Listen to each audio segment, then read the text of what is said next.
Dalawang daliri sa kaliwang kamay ng isang batang lalaki sa Quiapo, Nueva Ecija ang kinailangang putulin matapos siyang maputukan ng 5-star nitong Biyernes. Daliri niya, yung hinlalaki sa kaliwa, halos nawala na. At yung dulo ng hinlalato niya, nawala na rin. Nakauwi naman yung pasyente na, hindi naman niya kailangan mayat.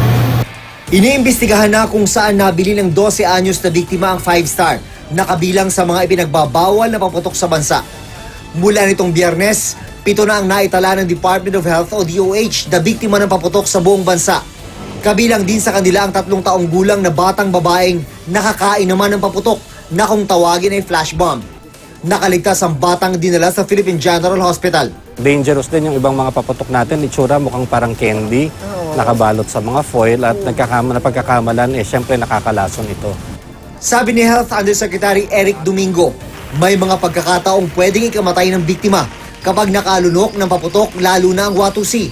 Walang first aid para sa mga nakakain ng paputok, hindi gaya ng mga naputukan. Pag ingestion, wala tayo kailangan gawin. Kailangan dalhin agad sa ospital. Walang kailangan ipainom or wag din pasukahin dahil it might lead to other more injuries. Sabi ni Domingo, mahigit 600 ang biktima ng paputok noong 2016. Bumaba ang bilang sa lampas 400 noong 2017. Umaasa ang DOH na mas liliit pa ang bilang ngayong taon.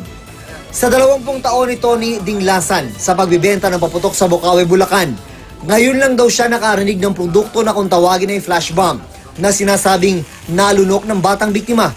Baka bagong uri raw ito ng imported na paputok. Ano't ano pa man, ang mahalaga raw ay huwag tangkilikin ang mga ipinagbabawal na paputok at bumili lang sa mga lehitimong bentahan. Yung iba mamimili ron. Pag na-aksidente, tuturo dito sa atin. Di ba? Dahil unfair talaga yung ganun eh. 1 linggo bago ang pagsalubong sa 2019, may mga dumarayo ng mamimili sa mga tindahan ng paputok sa Bocaue. Ang ilan, galing pa sa malalayong lugar. Sa Ilocos po.